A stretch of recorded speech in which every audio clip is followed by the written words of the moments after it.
એ ગુરુ પ્રત્યે કેવી શ્રદ્ધા હોવી જોઈએ એ આપણને ગુસાઈજીના સેવકોથી ખબર પડે છે. અને એ વાત કે ગુસાઈજીમાં અને ઠાકોરજીમાં આપણને કદાપી ફેર નથી જોવો.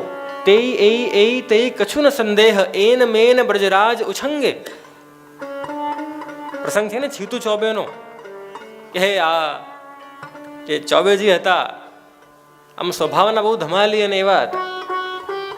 ગામમાં એમનું આમ નામ સારું નહીં, છીતુ ચોબે. ગુસાઈજી ગામમાં પધાર્યા અને એમ થયું કે ચાલો આ એટલું નામ સાંભળ્યું છે આમનું કે આવા ગુસાઈને, આવા મહાપ્રભુજીના પુત્રને આવા ગ્રંથો રચ્યા અને આવા પ્રવચનો કરે છે, ચાલો આપણે જઈને જોઈએ કે એમનામાં શું વાત છે.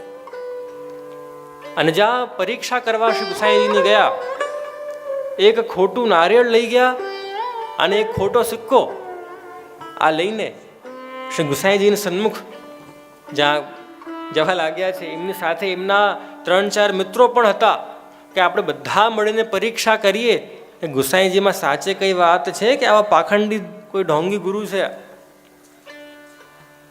અને જ્યાં કક્ષમાં બિરાજતા હતા શ્રી ગુસાઈજી, અને જ્યાં આ છીતુ ચોબે કેવલ પ્રવેશ કર્યો, ગુસાઈજીએ જોતા જ આજ્ઞા કરી, આવો છીતુ ચોબે, આવો આવો છીત સ્વામી આવો. મને થયું કે અરે આમને મારું નામ કઈ રીતે ખબર છે? હું તો પહેલી વખત આમનાથી મળું છું અને આવા કેવા આચાર્ય છે કે આમને મારું નામ પણ ખબર પડી ગયું. અને જો હવે નામ ખબર છે તો મારા બધા જ કાંડ આમને ખબર હશે. ડરી ગયા છે, શું કરું શું કરું. અને પોતે જે પરીક્ષા કરવા માટે જે નારિયેળ અને જે સિક્કો લાવ્યા હતા એને આમ છુપાવી લીધા પાછળ. અને દંડવત કરી છે જ્યાં ગુસાઈજીને, अरे छीत स्वामी तुम मेरे लिए जो भेंट लाए थे वाको तो निकालो. પછી આમને આ પણ ખબર છે કે હું આમના માટે ભેટ લાવ્યો હતો. આજે તો પાકા મર્યા આપણે. મનમાં વિચાર કરતા કરતા ધીમેથી જ્યાં એમને પોતાના નારિયેળ અને ખોટો સિક્કો કાઢ્યો અને શ્રી ગુસાઈજીને સન્મુખ ધર્યો છે. ગુસાઈજીએ પ્રિયજનો ત્યાં ને છીત સ્વામીની આંખોની સામે એ નારિયેળને પોતાના જ હાથથી ફોડ્યો અને એમાંથી જળ આવવા લાગી ગયો.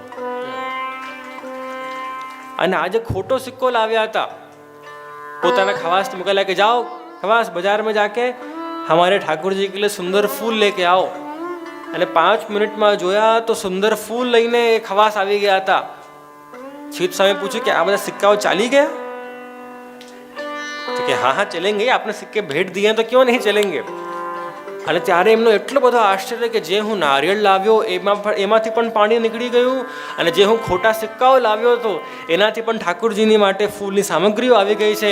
એટલે હવે આજથી એ સાબિત થયું છે, એ પ્રમાણિત થયું છે કે આ ગુસાઈજી એ કોઈ જેવા તેવા ગુરુ નથી, પણ એ તો સાક્ષાત પરમાત્મા છે, તો સાક્ષાત શ્રીનાથજી જ છે. અને ત્યારે આનંદમાં કે અરે ये तो वही श्रीनाथजी हैं कि जिन्होंने हम सब ब्रज भक्तों पे कृपा करी थी. અને આનંદમાં છીત સ્વામીએ પોતાના જીવનનું પ્રથમ પદ લખ્યું પ્રિયજનો, ભઈ અબ ગિરધર સો પહેચાન મેરી, ભઈ અબ ગિરધર સો પહેચાન, ગિરધર સો પહેચાન ભઈ અબ ગિરધર સો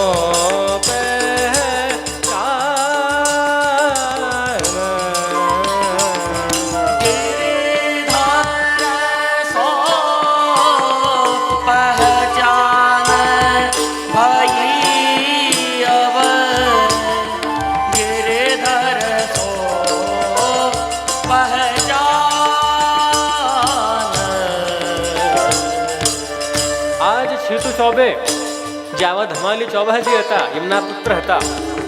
ગુસાઈજીની એટલી કૃપા થઈ પ્રિયજનો કે આગળ જઈને આજ છીતુ ચોબે એટલા ઉચ્ચ કોટીના વૈષ્ણવ બન્યા કે શ્રીનાથજીના અષ્ટ સખાઓમાંના એક સખા, જેનું નામ શું હતું? છીત સ્વામી આપ થયા છો. અને પછી તો આપણે એવા કીર્તનો લખ્યા કે ન પૂછો વાત. કપટ રૂપ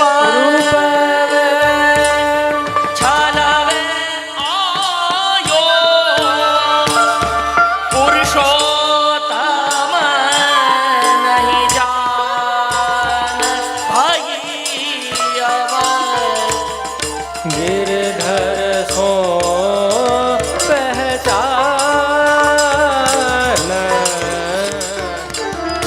કપટ રૂપ વહે છલવે આયો. કપટ, હું કપટ કરવા આવ્યો તો ગુસાઈજીની સાથે. કપટ રૂપ વહે છલવે આયો, પુરુષોત્તમ નહીં જાન. હું મારી બુદ્ધિ માયાથી ભ્રમિત હતી, એટલે હું સમજી ન શક્યો કે આ જે છે એ સાધારણ ગુરુ નથી, પણ આ તો સાક્ષાત પૂર્ણ પુરુષોત્તમ છે.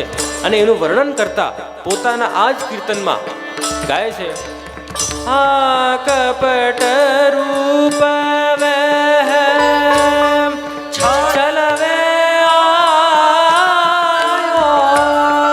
કપટ રૂપ વહે છલવે આયો, પુરુષોત્તમ નહીં જાન ભાઈ, गिरधर सो पहचान. छोटो बड़ो कछु नहीं समझो, छाय रहो अज्ञान.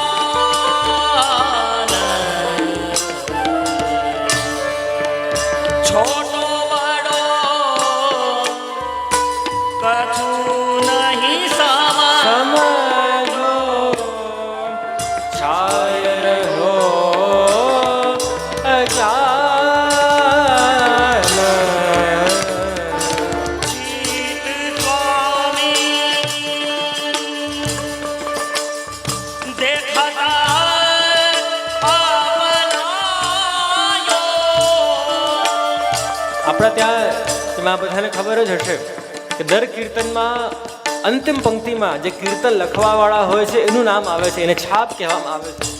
તો જો કારણ કે આ કીર્તન છીત સ્વામીજીએ એ સમયે લખ્યું, એટલે હવે છીતું ચોબેથી આપ કોણ થઈ ગયા? છીત સ્વામી. અને એટલા માટે આ કીર્તનમાં છાપમાં ગાય છે, अच्छी